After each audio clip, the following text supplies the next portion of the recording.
오늘 주시는 하나님의 말씀 구약 성경 565페이지 열왕기하 4장 3절 4절 두 절 말씀 함께 읽도록 합니다. 이르되 너는 밖에 나가서 모든 이웃에게 그릇을 빌리라. 빈 그릇을 빌리되 조금 빌리지 말고 너는 내 두 아들과 함께 들어가서 문을 닫고 그 모든 그릇에 기름을 부어서 차는 대로 옮겨 놓으라 하니라. 아멘. 오늘 성경의 말씀에 보니까 여러분이 성경 전체를 보지 않아서 그렇지 참 불행한 여인입니다. 1절의 말씀을 한번 볼까요? 1절의 말씀 함께 읽습니다. 선지자의 제자들의 아내 중에 한 여인이 엘리사에게 부르짖어 이르되 당신의 종 나의 남편이 이미 죽었는데 당신의 종이 여호와를 경외한 줄은 당신이 아시는 바니이다. 이제 빚준 사람이 와서 나의 두 아이를 데려가 그의 종을 삼고자 하나이다. 이게 지금 이 여인의 형편입니다. 신학생인가 봐요. 엘리사 선지자가 그 당시에 신학생들을 양육하는 학교, 신학교 학장, 총장 되겠지요. 그런데 이 젊은 신학생이 죽었습니다. 아내가 찾아와서 엘리사 선지자에게 그렇게 얘기한 겁니다. 내 남편이 이미 죽었습니다. 그런데요, 빚을 졌어요. 남편도 없는데 이 빚을 갚을 길이 없어요. 빚쟁이가 얼마나 고약한지 오늘 빚준 사람이 와서 나의 두 아이를 데려가서 종을 삼고자 하나이다. 이게 뭡니까? 빚 못 갚으면 담보물로 네 자식 내놔라는 거예요. 아주 고약한 빚쟁이를 만나게 된 겁니다. 이런 어려운 상황에 놓여 있습니다. 여러분 세상 살면서 빚이라는 걸 한번 져본 경험이 있습니까? 빚을 지고 살아보면요, 참 비참해요. 사람을 비참하게 만들 뿐만 아니라 불쌍하게 만들어요. 이게 빚입니다. 여러분 오늘 말씀 듣기 전에 여러분들에게 축복합니다. 여러분은 평생 빚지지 않고 살길 주의 이름으로 축복합니다. 하나님께서 그런 축복을 여러분들에게 부어주시기를 원합니다. 그리고 여러분들은 도리어 세상을 살아가면서 물질의 축복을 받았어. 필요한 곳에 베풀며 도리어 구워주고 또 선교하는 곳까지도 섬기고 봉사하는 그런 믿음의 가정이 되시기를 주의 이름으로 축복합니다. 하나님은 이런 물질의 축복을 우리가 받기를 원하는데 오늘 이 여인을 보면요. 남편 죽었고 빚 졌고 빚을 갚을 길이 없고 두 아들이 담보물로 종으로 팔려가야 되는 이런 절망적인 상황에 놓였지만은 결론적인 말씀에 보시면 하나님이 이 가정을 살리십니다. 축복하십니다. 어떻게 이 일이 가능하냐는 거예요. 이 사람이나 우리나 똑같은 인간인데 빚지면 너도 나도 똑같이 빚지고 남편이 죽음 힘들면 너도 나도 똑같은 힘든 인생일 텐데 어떻게 이 여인이 축복을 이렇게 받고 살아갈 수 있었는가? 중요한 것은 1절에 첫 번째 나와 있습니다. 1절의 말씀에 보십시오. 1절 같이 읽습니다. 선지자의 제자들의 아내 중 한 사람이 누구를?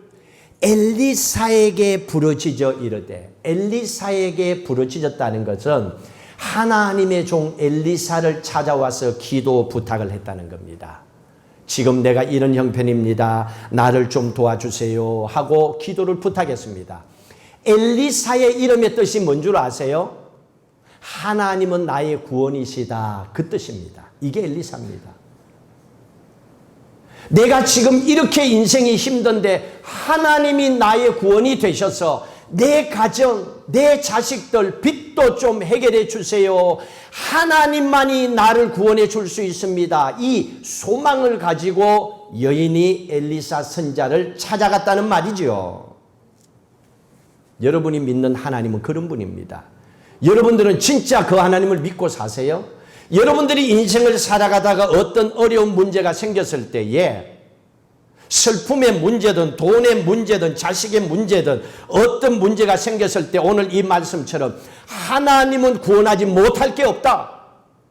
그래서 나는 하나님 앞에 가서 기도할 거야. 하나님은 이 문제를 해결해 주신다. 그렇게 믿고 사시냐는 거예요. 오늘 이 여인은 이 길을 선택했습니다. 여인은 빚을 졌어요. 돈 문제를 해결해야 돼요. 그런데 하나님을 찾아갔습니다. 왜? 은과 금도 내 것이라고 말씀하신 여호와 일의 하나님은 나를 구원하신 하나님이라는 걸 믿었기 때문에 돈 문제가 힘들지만은 빚이 졌지만은 하나님은 이 빚 문제에서 나를 구원하실 수가 있습니다. 믿고 하나님 앞에 나간 겁니다. 코로나19로 인하여 1년 7개월 가까이 세상이 참 힘듭니다. 이제는요, 제 3차원 세계를 걷고 있습니다. 메타버스라 그래갖고 직장, 경제, 문화, 교회 할 것 없이 전부 다 인터넷 사이트로 졸업식도 한 사람만 나오고 그냥 사이트로 그 아이 학생 전부 자리를 만들어가 보면 진짜 영상으로 거기에 학교 운동장에서 졸업식 하는 것 같아요. 그런 세상이 되어버렸다는 얘기죠. 코로나19가 세상을 바꿔놨다는 얘기입니다. 세상은 참 많이도 바뀌어져 가고 있습니다. 그렇지만은 코로나19를 통하여서 여전히 많은 사람들은 이 질병의 문제를 통하여 걱정하고 염려합니다. 그럴 때에 하나님의 성전에 나와 예배 드릴 수 있는 그 사람 마음속에는 코로나19 질병도 걱정하지 마라. 왜? 내가 믿는 여호와 라파 하나님께서 이 질병으로부터도 나를 구원해 주심을 믿습니다는 믿음을 가지고 나와서 예배를 드릴 수가 있는 겁니다. 이 믿음이 없으면 못 나오죠. 하나님은 그 하나님이 네가 믿는 하나님이 나를 구원하시는 하나님인 줄로 믿고 살아가라는 겁니다. 여인이 이걸 잘한 겁니다. 그래서 나를 구원하신 하나님이라고 하는 이 이름의 뜻을 가진 엘리사를 찾아갔습니다. 여인이 다른 걸 선택할 수도 있잖아요. 빚을 졌으면 가족을 찾아가거나 친구를 찾아가서 돈 좀 빌려줘. 나 빚 졌거든. 빌려주면 나 이자 크게 쳐서 줄게. 할 수 있잖아요. 세상 사람들이 이거 다 경험했을 겁니다. 그런데 이 여인은 돌아서서 언제든지 내 등에 비수를 꽂을 수 있는 인간을 찾아가지 않았습니다. 배신하고 마음에 상처를 주는 인간을 찾지 않았다는 얘기입니다. 천만다행이죠. 잘못하면 엎친 데 겹친 격이 되어서 상처에 또 상처를 입고 아파할 수 있었는데 이 여인은 그 상황 속에서 인간을 찾지 아니하고 하나님을 찾아간 겁니다. 하나님은 나의 구원이시기 때문에 그 하나님께 인생의 문제를 내놓습니다. 여러분의 삶 속에서도 여러분이 어떤 인생의 문제가 있다더라도 그 상황에 꼭 가장 먼저 하나님은 구원의심을 믿고 하나님을 찾아 예배하고 기도하시기를 주의 이름으로 축복합니다. 자, 이렇게 어려움 당한 이 여인이, 이 가정이 인생이 역전이 되어 뒤집어지는데 얼마나 걸릴 것 같습니까? 여러분, 망한 사업이, 망한 가정이 다시 살아가려면 얼마나 걸려야 그 가정이 회복될 수 있을 것 같아요? 1년? 10년? 오늘 성경에 나오는 이 여인은 이틀이 걸렸습니다. 이틀 만이에요. 이거는 사람이 절대로 할 수 없어요. 망가진 가정을 어떻게 사람이 이틀 만에 세웁니까? 그런데 나를 구원하신 하나님은 할 수가 있는 거예요. 우리가 믿는 하나님은 할 수가 있는 거예요. 오늘 이 여인의 인생의 문제가 그렇게 바뀌어집니다. 이틀 만에 돈 문제도 풀어지고 두 아들의 막막한 인생의 문제도 하나님 풀어주시는 그 능력을 이 여인이 믿었던 하나님이 가지고 계신다는 걸 확신했던 겁니다. 자, 그러면 오늘 이 말씀을 통하여 어떻게 이 여인이 똑같이 교회 다니고 똑같이 예수 믿는데 왜 나는 기도해도 돈 문제 안 풀리고 자식 문제 안 풀리고 빚 문제 안 풀리고 건강의 문제 안 풀리고 뭐가 차이가 있어? 비결이 뭐야? 어떻게 하면 내 인생도 이렇게 여인처럼 이틀 만에 회복될 수 있을까? 첫 번째 비결입니다. 이건 하나님께서 하나님의 종 엘리사를 통하여 주신 말씀입니다. 2절 말씀 읽도록 합니다. 2절 읽습니다. 엘리사가 그에게 이르되 내가 너를 위하여 어떻게 하랴? 내 집에 무엇이 있는지 내게 말하라. 그가 이르되 계집종의 집에 기름 한 그릇 외에는 아무것도 없나이다. 첫 번째 질문입니다. 하나님은 우리에게 기적과 축복을 베풀어 주실 때 항상 크든 작든 내가 가진 것을 통하여 기적을 행하세요. 오늘 이 여인에게 뭐라고 물었습니까? 너의 집에 있는 것이 뭐냐라고 물었습니다. 그런데 이 여인은요, 있는 걸 얘기하면 되는데 부정적으로 얘기합니다. 왜? 지금 돈 때문에 찌달려 있거든. 마음이 아니거든. 죽을 맛이거든. 그러니 뭐 멀쩡한 생각으로 말을 못하는 거예요. 그러니까 입만 벌리면 부정적인 얘기가 나오는 거지요. 너의 집에 있는 것이 뭐냐 그러면 기름 한 병이 있어요. 이게 맞잖아요. 왜 한 병밖에 없었으니까. 그런데 이렇게 얘기 안 하고 이 여인이 다른 말을 하고 있잖아요. 2절의 말씀의 끝에 기름 한 그릇 외에는 아무것도 없나이다. 이거 왜 할 필요가 없잖아요. 아무것도 없는 거 외에 기름 하나 있어요. 이렇게 하면 되잖아요. 뒤에 건 할 필요가 없다니까요. 뒤에 걸 하게 되면 느낌이 어때요? 기름 한 병인데 에이 이거 갖고 뭐 하겠어? 이렇게 돼버리는 거예요. 돈 1불 가지고 뭐 하겠어? 이렇게 돼버리는 거예요. 1불밖에 있어요. 1불이 있어요. 이렇게 얘기해야 되는 거예요. 근데 이 여인은 부정적인 말을 던집니다. 이거 외에는 아무것도 없어요. 이 여인에게 하나님께서 주고자 하는 건 그겁니다. 하나님의 기적은 너의 믿음을 통하여 준다.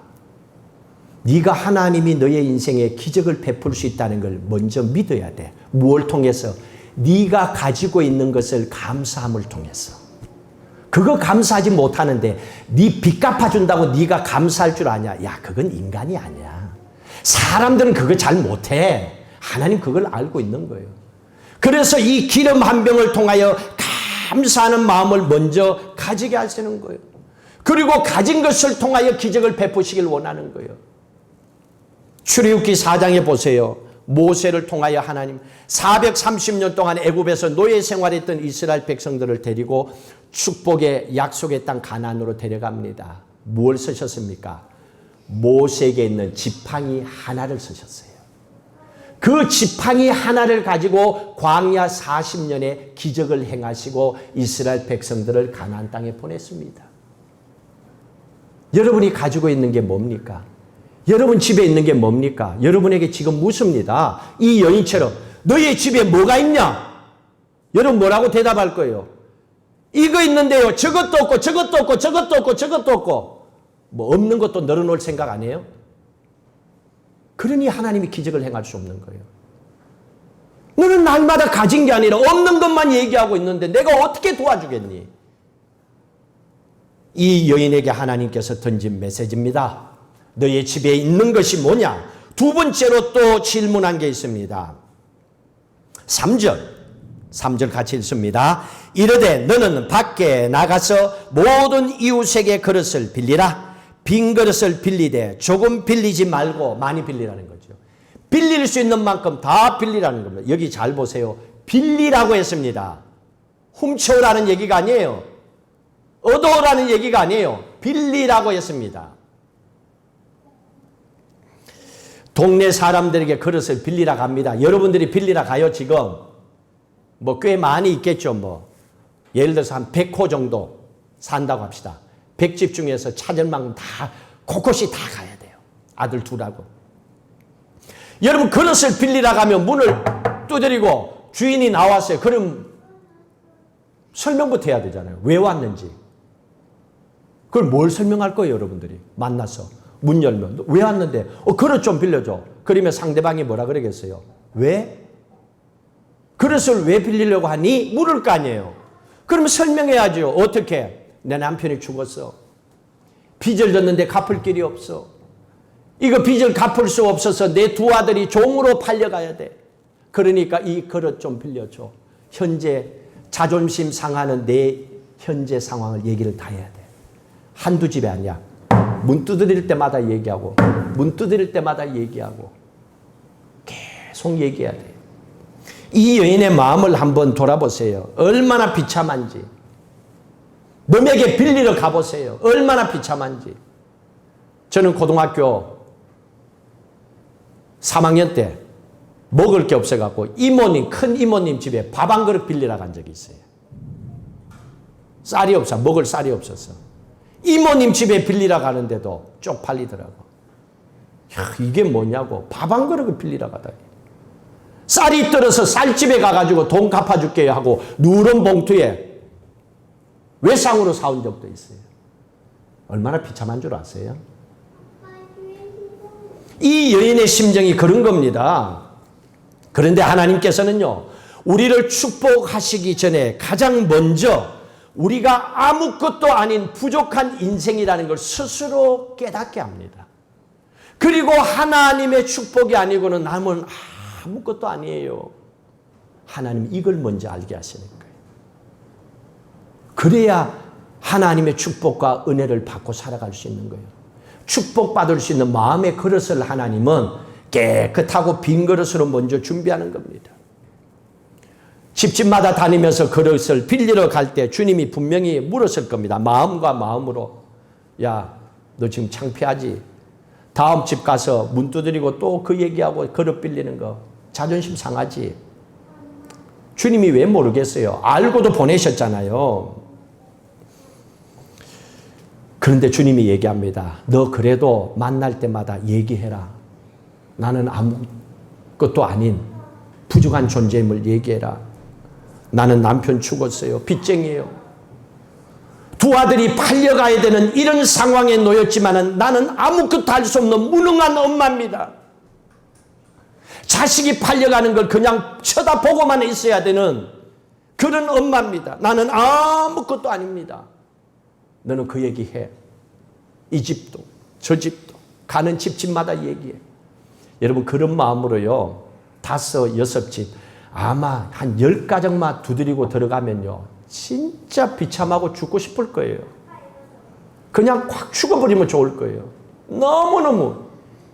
이 자존심이라는 게요. 이게 보통이 아니거든요. 이게 나를 죽이기도 하고 살리기도 하거든요. 한 10가정 정도 두드리고 가면 이 여인은 정말로 비참하게 자기 자신의 모습을 보게 될 겁니다. 하나님은요, 그걸 아세요. 그게 얼마나 인간으로서 아픈 마음인지를 알아요. 그런데도 하나님께서 이 여인에게 얘기합니다. 왜? 축복받아야 되니까. 이 길밖에 없으니까. 여인이 할 수 있는 게 없거든요. 이 여인의 손으로 어떻게 이 가정을 살릴 수가 있어요? 안 되잖아요. 그런데도 많은 사람들이 아직까지 자기 손으로 어떻게 해보려고 망가진 가정을 이렇게도 저렇게도 만지고 두들기고 그러다가 인생 끝나는 거예요. 알면서도 똑같이 그렇게 세상을 살아가는 거예요. 안타깝지요. 그래서 하나님은 마음 아프지만은 축복받기 전에 먼저 이 여인을 십자가에 죽게 만듭니다. 그래, 나는 아무것도 아니야. 죽었어. 나는 죽었어. 그리고 내 안에 예수가 살았어. 나는 무능한 존재야. 내 자식조차도 도와줄 수 없는 아무것도 아니야, 나는. 자기를 낮추는 작업을 먼저 시킵니다. 그리고 주님께서 이 여인에게 말씀하십니다. 네가 얼마나 부족한 존재인지 너도 이제 알겠니? 스스로 알도록 합니다. 그리고 나면요, 내가 할 수 있는 게 하나도 없어요. 제로예요. 이렇게 비참함을 겪게 되면요, 바닥까지 죽고 싶을 만큼 비참함을 겪게 되면 나라는 존재는 제로가 됩니다. 이 제로의 상태에서 하나님을 바라보게 하는 거예요. 형제고 가까운 친구고 뭐 옛날에 잘해준 사람이고 뭐고 다 필요 없어요. 아무도 필요 없습니다. 그저 나와 하나님밖에 없는 거예요. 이런 상황이 여인이 되었습니다. 그럴 때의 방법을 이렇게 제시합니다. 4절입니다. 4절 같이 읽습니다. 너는 내 두 아들과 함께 들어가서 문을 닫고 그 모든 그릇에 기름을 부어서 차는 대로 옮겨 놓으라. 문을 닫고 그렇게 얘기하고 있습니다. 문을 닫아라, 잠그라는 얘기입니다. 이거는 골방에 들어가라는 얘기입니다. 이 여인에게 하시는 말씀입니다. 하나님께서 그렇다면 이제 사람 만나지 말라. 그 사람들 너의 인생의 문제 해결해 줄 사람 없어. 너는 골방에 들어가라. 그리고 문을 잠궈라. 그리고 거기서 하나님을 만나라. 하나님은 이 여인에게 말씀하십니다. 그래서 여인은요, 비참함을 불구하고도 빌려온 모든 그릇을 다 가지고, 물론 빈 그릇이에요. 이 빈 그릇을 가지고 골방에 들어가서 문을 잠굽니다. 그 여인을 향하여서 하나님께서 확인시켜 줍니다. 네가 가지고 있는 것은 빈 그릇이야. 그것처럼 너의 인생도 지금은 텅 빈 빈 그릇이야. 지금 너의 인생이 그런 거야. 확인시켜 줍니다. 그리고 난 후에 하나님께서 그 빈 그릇을 채워줍니다. 너의 빈 그릇을 채울 것은 하나님밖에 없다. 그걸 믿도록 하시는 거예요. 믿는 거는 그냥 교회 갔다고 그렇게 믿어지는 게 아니에요. 내 인생에 내가 그 하나님을 만나야 믿어지지요. 그게 진짜가 돼야 되는 거예요. 이 여인은 그걸 보게 되는 겁니다. 그런데 하나님께서 이 빈 그릇을 가득히 채워주는데 어디서 채워줬어요? 요즘 사람들은요, 하나님의 교회에 가까이 하는 거 별로 재미없다고 생각할 수도 있어요.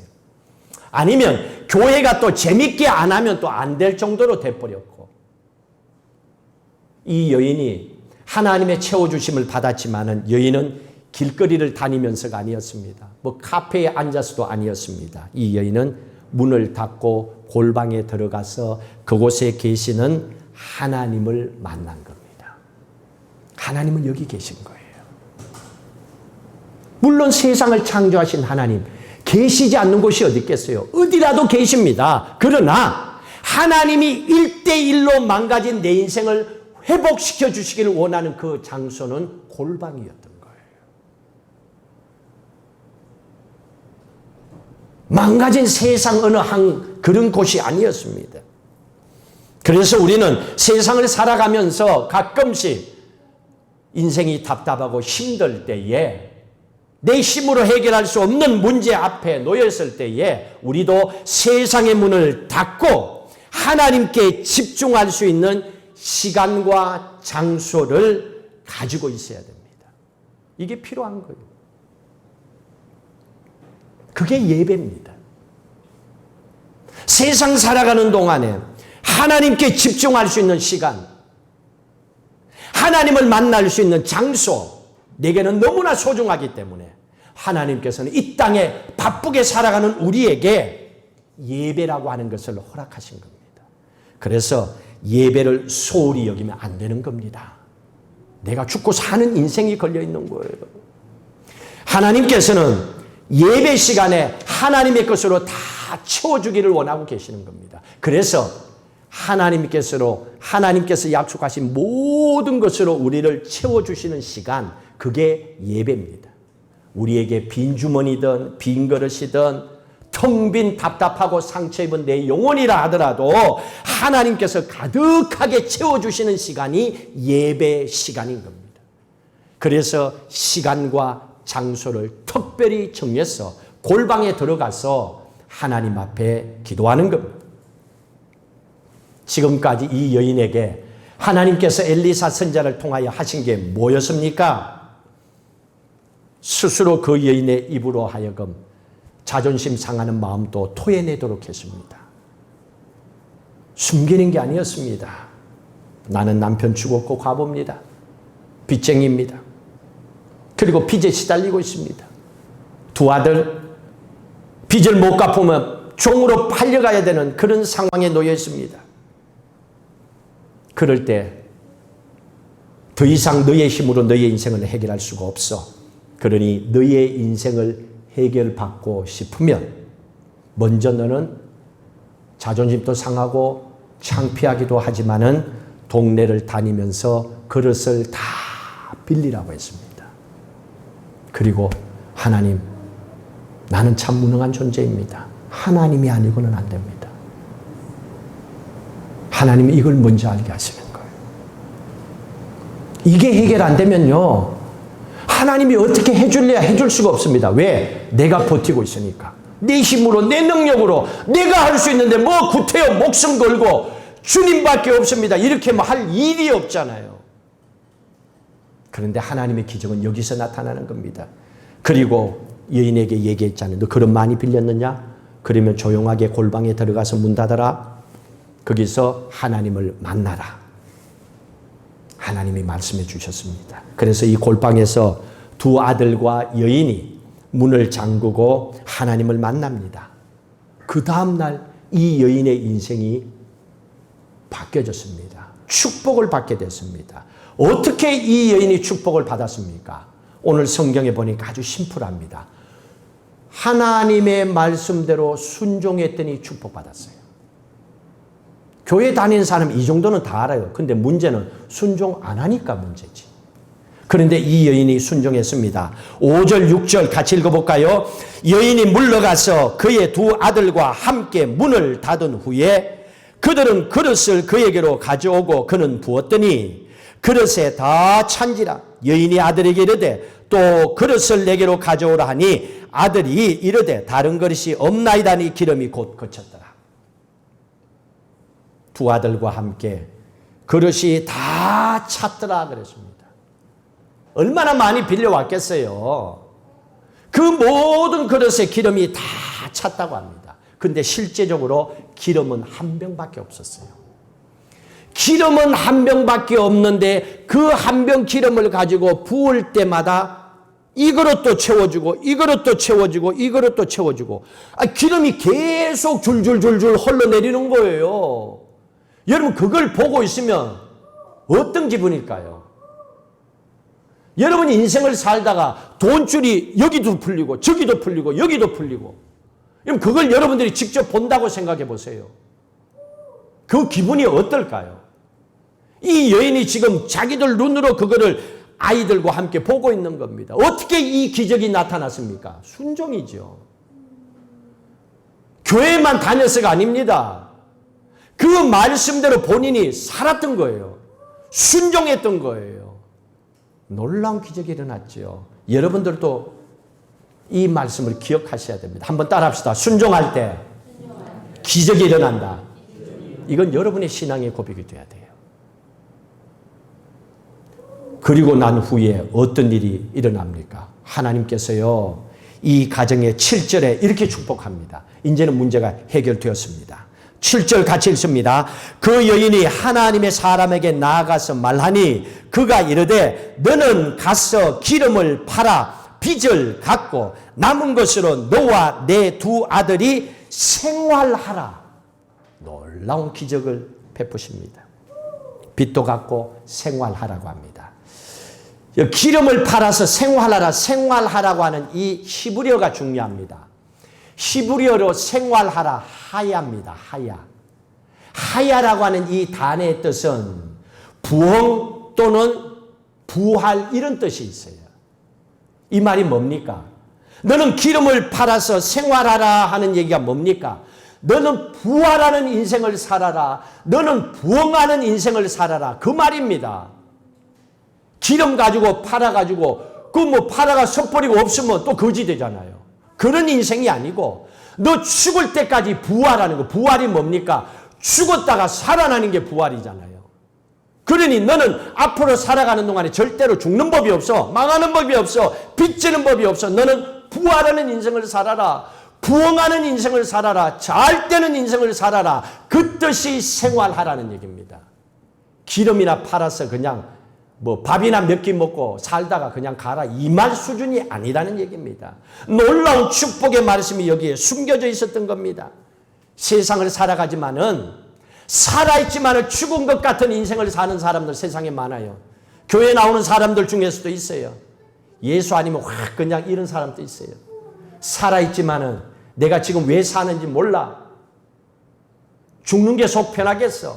그런 사람이 있을 수도 있겠지요. 이런 분들이 오늘 이 말씀 부활이라는 단어를 잘 보셔야 됩니다. 아니스타시스라고 하는 이 단어의 이 뜻은요, 교정한다, 일어선다, 그런 뜻이 있습니다. 교정한다는 게 뭡니까? 뼈가 이렇게 돌아가시면 탁 해서 정상으로 돌린 게 교정이잖아요. 일어선다는 건 뭘까? 활동할 수 있는 기초를 얘기하는 겁니다. 기가 퍽 죽어 이래갖고 뭘 하겠어요? 벌떡 일어서라는 얘기죠. 이게 부활입니다. 아니스타시. 이 부활이라고 하는 이 의미는 네가 인생을 살다가 힘든 순간이 있더라도 툭툭 털고 일어나서 하나님의 자녀답게 제자리를 잡고 살아가라. 그게 부활이에요. 앞으로 어떻게 살아가야 되는지조차도 가르쳐 주는 거예요. 기름의 기적만 보고 그냥 빚이 해결돼서 돈이 생겨서 그러다가 먹고 살다가 죽는 게 아니고, 앞으로 살아가는 인생의 그 어떤 문제 앞에서라도 툭툭 털고 제자리로 벌떡 일어나서 다시 살아갈 수 있는 부활의 힘도 가지고 살라는 겁니다. 하나님은 그걸 이 여인의 가정에 말씀해 주고 있습니다. 이 가정이 무엇로 살아났습니까? 무엇로 부활했습니까? 기름이죠. 기름. 기름으로 이 가정이 살아났습니다. 그런데 이 기름이라고 하는 건요, 부흥, 리바이벌이라고 하는 단어를 씁니다. 이게 영적인 단어예요. 영적인 단어라고 하는 얘기는 지금 이 여인과 두 아들이 골방에서 문을 잠그고 기름을 부으면서 그릇이 가득 차는, 기름만 가득 차는 걸 본 게 아니고 눈에 보이는 기름 플러스 또 다른 기름이 함께했던 겁니다. 그게 성령의 기름 부으심이에요. 하나님의 기름 부으심이에요. 두 아들과 엄마는요, 빈 그릇에 기름이, 이 한 병 기름을 가지고 계속 넘치는 거 보고 기적을 맛보잖아요. 어떻게 이런 일이 있어? 깜짝 놀랐을 거예요. 그걸 보면서 하나님이 살아계시는구나. 하나님은 기적을 행하시는구나. 하나님은 우리의 가정을, 우리의 자식을 살리시는구나. 하나님이 못할 게 없구나. 하나님의 기름 부으심, 성령의 기름 부으심, 하나님이 함께 하시면 내 인생도 풀린다, 해결된다, 막힌 게 뚫려진다고 하는 그 믿음을 거기서 갖게 된 거예요.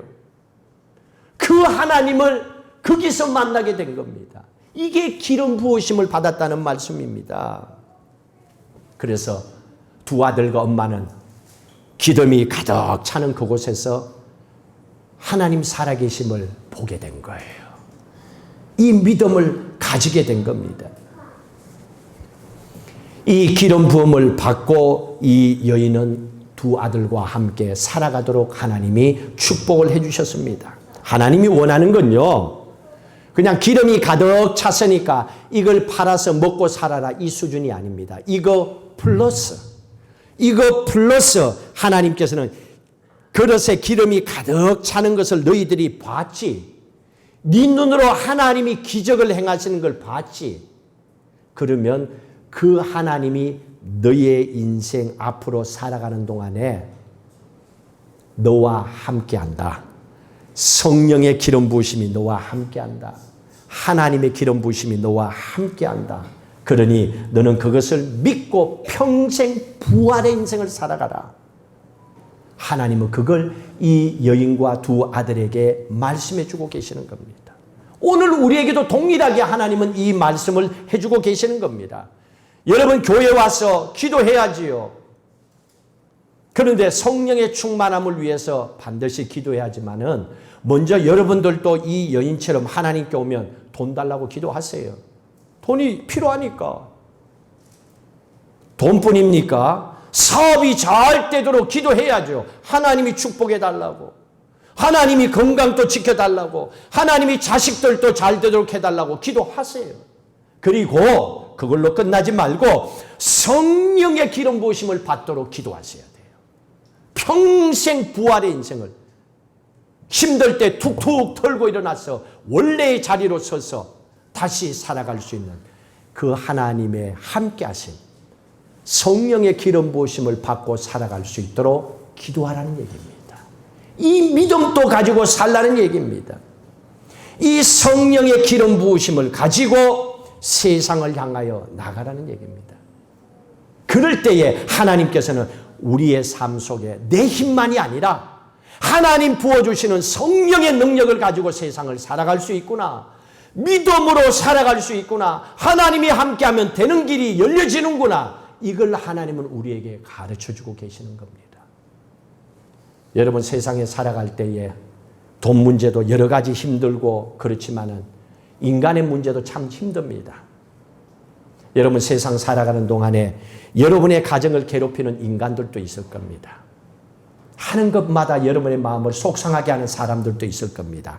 그런 사람들을 향하여서도 성령의 기름 부으심을 통하여 여러분을 괴롭히는 사람을 하나님이 떠나가게 할 겁니다. 그 축복까지도 받았어. 이 땅에서 하나님은 믿음의 사람으로 살기를 원하고 계시는 겁니다.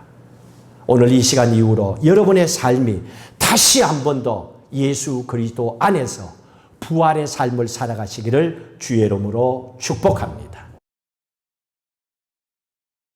세상 살 때 가장 힘든 게 자존심 상하는 겁니다.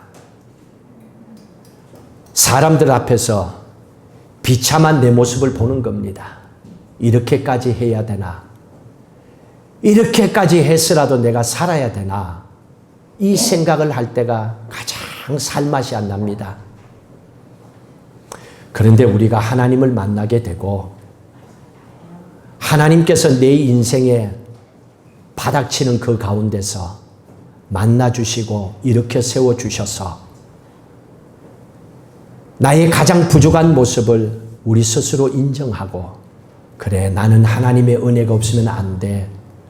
하나님이 도와주지 않으면 내가 배운 것도 가진 것도 건강도 모든 재주까지도 한순간에 쓸모가 없게 된다는 것, 하나님 우리로 알게 하셨습니다. 놀라운 것은 내 인생 바닥칠 때 끝인 줄 알았는데 하나님께서는 나로 하여금 무릎 꿇고 기도하게 하시고 만나주셔서 너에게 내가 꼭 필요한 걸 이제 알겠느냐? 하나님 나에게 다시 한번 믿음의 고백을 하게 하십니다. 그리고 말없이 그때부터 하나님은 소복소복 우리를 향하여 필요함을 채워주셨습니다. 기적 같은 인생으로 만들어주셨습니다. 내가 가진 것은 기름 한 병이었는데 빌려온 그릇에 넘치도록 채워주시는 성령의 기름 부음을 날마다 누리며 살아가게 하셨습니다. 이것이 하나님의 은혜입니다. 교회를 다녀도 예수를 믿어도 이 하나님의 은혜를 받지 못하고 설렁설렁 다니는 사람들 안타깝고 하나님은 마음 아파할 겁니다. 하나님을 만나야 되는데 사람 만나러 다니는 사람들 보고 하나님 마음 아파하실 겁니다. 기름 파다 필요한 거 먹고 사는 거 채우는 것도 중요하지만은 거기에 덤으로 성령의 충만함, 하나님의 기름 부으심, 하나님을 만나서 은혜로 살아가야 되는데 그건 놓쳐버리고 살아가는 사람들 보고 하나님은 마음 아파합니다.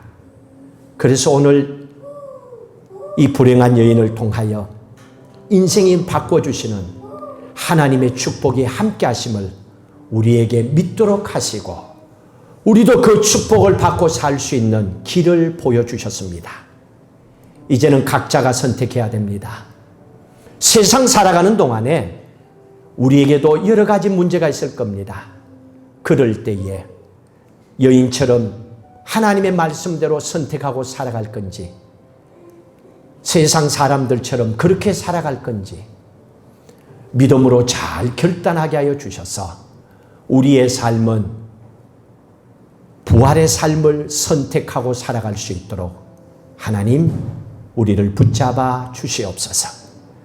오늘 예배드리는 널푸른 교회 성도들만이라도 하나님의 약속의 말씀을 붙잡고 믿음으로 살고자 몸부림치는 모든 성도들 가운데 하나님 구원받은 하나님의 자녀들의 가슴 속에 이 부활의 신앙을 가지고 다시 한번 툭툭 털고 일어나서 하나님 약속하신 축복의 삶을 살아가게 하옵소서. 이제는 우리 주 예수 그리스도의 은혜와 하나님 아버지의 무한하신 사랑하심과 성령님의 인도, 교통, 충만하심이 오늘 놀라운 축복을 가장 아파하는 가정을 향하여 베풀어 주시고 일으켜 세워 주셨던 것처럼 우리도 그 믿음의 길을 선택하고 부활의 삶을 살고자 결단하고 주님 앞에 기도하는 모든 성도들 삶 위에, 가정과 일터와 소원하는 기도 위에, 후손들의 장래 위에, 널푸른 교회 미래 위에 영원히 함께 하시기를 간절히 축원하옵나이다. 아멘.